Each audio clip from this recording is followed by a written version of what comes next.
printing money up in this motherfucker? And why do we have to stop for all these people complaining online? Alright, it is August 24th, 11:37 a.m., and this is the Winter Sauce Podcast Drama Roundup segment, where I discuss a lot of the internet drama, and then I'm also going to cover the Minimis Exemption and what that kind of means, the removal of that. To start, this is what I actually got from somebody that came to the Winter Sauce Facebook page, and this is an example of a bot, this Gak Dre person, who just got a generic R.L. Burnside album cover, and I need a copy of that CD again, by the way, and then this, and his hat doesn't even, that looks photoshopped on there. Okay, this is a bot account, probably because the Facebook page is fronted as being from Uganda. And this is just another example of what I was talking about in one of the other previous videos about how most of the internet is just bot traffic. This is an example of something like it, because no human being, his head is cut off, and no human being can wear a hat like that, how that appears in this photo. It's very hard to do that. So that's that. Okay. Profanatica frontman, and this is from a merch. Somebody took a picture of this at a concert, and you can see what that is a vial of, and how he's charging $100 for it. Okay. Now, if somebody wants to do this, okay, that's fine. But the one thing that you can't do, if you're going to sell this like this, is mark it down in price, which it appears has been done multiple times. Okay? You could, in theory, save face just by waiting for nobody's looking, and then just take it off of the merch table and say someone bought that, rather than attempt to sell this on markdown, because then it's, then it's like, oh, well, that guy's just not that big of a rock star to move that. Because he had to put it on clearance. It's like one of those things, if you're going to do it, okay, you need to fucking, do it. Not just go out there and mark it down or something. I mean, the economy is down right now. But, again, this is just something that you just embarrass yourself. That's my opinion on that. And as I said, the economy is down, and we actually found this, and I had one of my somebody from the 88th Chamber of Shaolin send me this. This is from Walmart.com. Okay. That you can go and you can buy bootleg Volthana t-shirts off of Walmart.com. I don't know if it's still up there. You can buy for Absurd and a few other bands too. They have even resorted in these trying times to cash in on the wave upon wave of black metal bootlegs that are just coming out of things like Judas Iscariot and everything else, because a lot of these people who run a lot of these labels and stuff finally realize that, hey, if these bands are going to be dumb and not keep their stuff in print, then we're going to go just do it for them. And while that's not the case with Volthana, as there's plenty of merch you can go buy from, sources directly benefiting the band, it's really staggering the amount of bootlegs that prop up and finance all of music in general. But that's another video for another topic. So there's that. And then we're going to get to this. The future of vinyl trade in the United States. European Postal Services suspend shipment of packages to the U.S. over tariffs. Now, this is from Breitbart, and this is, of the ones I have read, which is not a lot, this is the most concise and informative article on this particular subject. This is from the AP Greece, it was Athens, and they just linked to it. Multiple postal services around Europe announced Saturday that they are suspending the shipment of many packages to the United States amid a lack of clarity over new import duties. Postal services in Germany, Denmark, Sweden, and Italy said they will stop sending most merchandise to the U.S. effective immediately. France and Austria will follow Monday, and the United Kingdom Tuesday.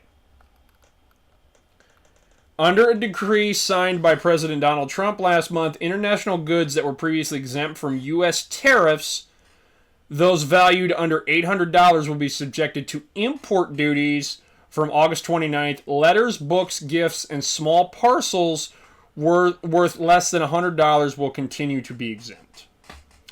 A trade framework agreed by the U.S. and European Union last month set a 15% tariff on the vast majority of products shipped from the EU.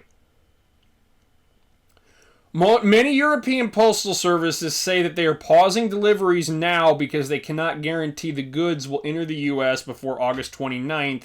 They cite ambiguity about what kind of goods are covered by the new rules and the lack of time to process their implications. Okay, how do you eliminate ants by putting a green liquid on a board? How does that eliminate ants? Why is AI spawning these ads like this for me?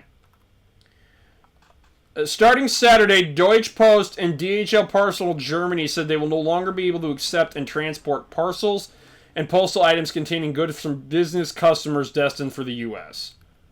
PostNord, the Nordic logistics company, Italy's postal service, announced similar suspensions effective on Saturday. I originally was under the assumption that it was only Finland that was doing this, and that's where we had a few vendors lined up that have to suspend all of that. And I did have a few companies tell me that they're getting commercial shipping contracts in Europe because they can do that, so this is only a kind of a temporary thing, the postal suspension.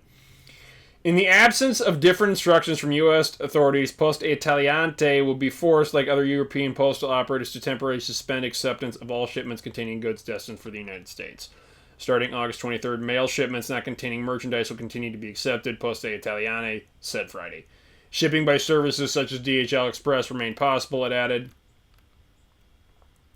Jörg Bergman, head of PostNord's group branded communications, said the pause was unfortunate but necessary to ensure full compliance of the newly implemented rules. In the Netherlands, PostNL spokesperson Wout Westerveen said the Trump administration is pressing ahead with the new duties, despite U.S. authorities lacking a system to collect them. He said that PostNL is working closely with its U.S. counterparts to find a solution. If you have something to send to America, you should do it today, Westerveen told the AP. Austrian Post, Austria's leading logistics and postal service provider, stated that the last acceptment of commercial shipments to the U.S., including Puerto Rico, will take place Tuesday. France is... Okay, I'm going to skip reading the rest of this because it just says, that most postal European will be forced to suspend this if they're not having access to a solution. Okay, I got this back, by the way. I finally went and typed this out before we did all of this. This is all of our stuff where you can go follow us, wintersauceproductions.com. Our merch store that everybody forgets about. YouTube at Kyoto Roller Derby. Instagram at Cosmic Weapon Thule. X, which I don't check often enough. And then Telegram Winter Sauce Prod. And then the Winter Sauce Chat, which is the 88th Chamber of Shaolin. On Facebook at Winter Sauce Podcast /CWOT. And then eBay at Winter Sauce Prod. And you can download and stream full episodes at wintersauceproduction.com/podcast or on our Odyssey channel. Even though I don't do the long form video anymore. And I got to work on this. But yes. Anyway, okay, removal of the de minimis exemption. And that's what this is. That's what was removed as part of the Trump tariff reform. Now, I personally have believed that we've needed to import tariffs and taxes in a system like this in this country for a very, very long time for a variety of different reasons. The main thing is if you are a retailer and you are making your clothing products or something somewhere else in some third world country, like most of Nike's shoes are made in Vietnam. There is no American jobs. There is no American trades. And then you have, and this is directly what leads to what you have in this country now, where there is a skills gap, where there is no manufacturing jobs, nothing for anyone to do, and most of the jobs that do exist don't fit people's idea of a career, so you don't find enjoyment and fulfillment in that. And so you see why you need stuff like this to allow for American industry to remain competitive. And I don't necessarily see... And then you also look at what happened during the pandemic, where all the medical supplies were made in China, and then all of a sudden a global pandemic comes from China, and then they're making all the money with all the orders. Now, but import taxes and tariffs are two different type of duty payments. Everything has an import tax value on it. When I received the pallet of records and tapes from our last release, and then our Brahmastra LPs from all of that, I had to pay import taxes of around 10% on both of those shipments, because those were done as commercial shipments from a commercial pressing business. However, those shipments, vinyl records, CDs, and cassettes, are exempt from tariffs. Music media has always been that way. Merch likely is not exempt because that's technically clothing. And another thing that is not exempt from tariffs would be the raw materials to press records. So if you were to, let's say, want to just move all your manufacturing here, the price would increase. When we were shopping around for one of the CDs we attempted to do last year, I did get a surcharge from one of the places we were looking at that's like 2 hours from where I live for PVC and other costs. Anything that is a commercial shipment, that is eligible for an import tax payment of, I think it's around 10%. So basically any package not declared a gift. And the Customs Border Patrol can open everything and inspect it and determine that if they want it. If they say if your gift is multiple items determined for resale, or goods you may not want someone to know you're buying, they can put fees on that. And that's how you get stuff like the Canadian Postal Service refusing to transport records deemed political speech or anything else. Now, the cutoff, I put on here cap, or the minimum is $100 to $200 or so, depending on who you talk to. That's a rough gestalt of how the changes are going to implement or what it's looking like. And this is what I've been warning, I've been talking to people about for a long time, or warning since this kind of got all implemented. The delays are due to European Postal Service's the delays now are due to European Postal Service suspensions, and other countries will follow suit, other places will, and the U.S. government implementing a collection system with the Postal Service. When Trump first got into office, he imposed a separate executive order specifically for China, completely ending the de minimis exemption. And there were piles of stuff at ports and everything backed up because the Postal Service has no way to collect the tariffs. FedEx, UPS, and DHL have in-house customs brokerage departments. If you want something to clear American customs, you have to pay a customs broker to pay customs. Yes, you can do the paperwork yourself if you know what you're doing, but from what one of them told me, and I've only had to deal with this one time because everything else we have received came from a reliable carrier that has their own brokerage department. What they told me was that the only way to actually pay these customs duties is to physically go and pay someone at the port. They still haven't automated that. I don't know how accurate that is, but that I would not be surprised about. And so a system has to be put in place for people to pay their stuff on their duties on stuff online, and we will probably get something very similar to what they have now in Brazil, where you get a customs number or an ID or something, and if it's not on that package, it's bounced back by customs because they have no way to track you down and get you to pay for this. Or you will physically have to go to the postal terminal and collect all of that. Okay, that is where all the delays are coming from. And that's how a lot of people will be affected by this. UPS, DHL, and FedEx, as they have a way to process all this stuff, are still business as usual. And I have talked to 2 people that have told me they are either going to or are looking into what it would take for them to get a commercial shipping contract of some kind. However, with contracts like that, you cannot declare anything as gift, which may cause some concern. However, you never want to do that anyway, because then it does get, because then if it gets lost or something, you cannot collect an insurance payment. And now, one of the things that people have told me or said is, well, will this lead to U.S. licensing of certain albums? Okay, and I want to just briefly explain why that won't work of, like, black metal or underground metal products. One, the delays and stuff, this is partially temporary. Once the service is implemented, everything on the logistics side of that will go back to functioning at a usual pace where you will not be impacted. So that's basically taking a permanent solution to a temporary problem. For most underground black metal products that are being released now, so like 95% of what's being put out now, the most any one label or distributor would need of something like that is less than 100 units. I think the most we bring in of CDs, the highest amount that we'll bring in is somewhere between 30 to 50 copies. Because our system is, that's the most we'll bring in. However, with the economy being down as it has been for the past few months, we've had to greatly scale down the operation. So that quantity is not being brought over. We can barely bring over the 3 copies needed to do something. And this kind of gets back to what I got back to earlier. There's a reason that none of this stuff is manufactured here. Anything that could warrant any kind of license treatment would have to be made at a pressing plant outside the USA, very likely the same one used by the label of original release.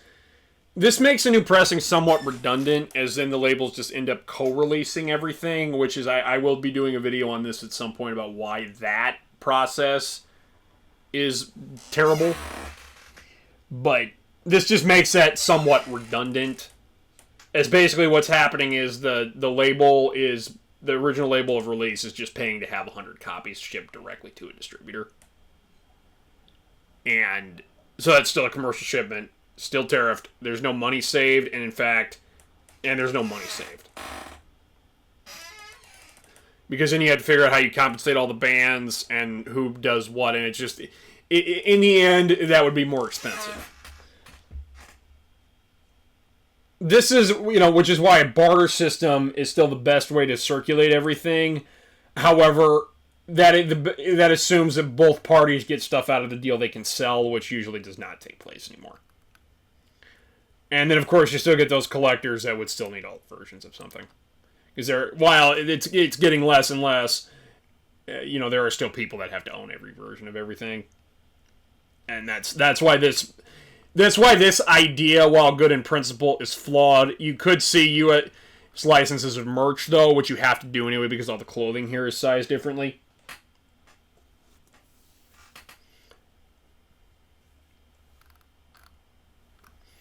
Now, I want to focus on how this is actually an upside. This will bring a focus back to distributors. Because with my shop and how it's set up, I can easily pool everyone's orders together, absorb any extra shipping costs, absorb any tariffs that everyone has to pay. Because if you, let's say, because it will likely, one CD orders and stuff like this, or larger orders will become financially unfeasible to do this. And I'm sorry, American consumers need to rally around American distributors anyway, rather than pay to import stuff from overseas, because then everybody wins that way, as the American companies have a reason for existing. They're not competing with the people they're buying stuff from for their own customers here. And then the people outside of the country can focus on shipping within their own countries, which is a lot better and easier to manage. Stuff like this will also end stupid, frivolous pressings of people just pressing their own versions of stuff and everything else. And it will lead to more quality control. And I've already had people in Brazil tell me that the pressing plant that they used, their substantially increased costs, which they have to put more thought into what they release. And that is a good thing, because I will state that black metal as a whole, right now, the underground situation, is simply oversaturated to death. There are new things every week, new represses every time, and it's just very, very tiring to continue to operate that way. And everybody here has stacks of stuff that they don't have time to listen to and properly process.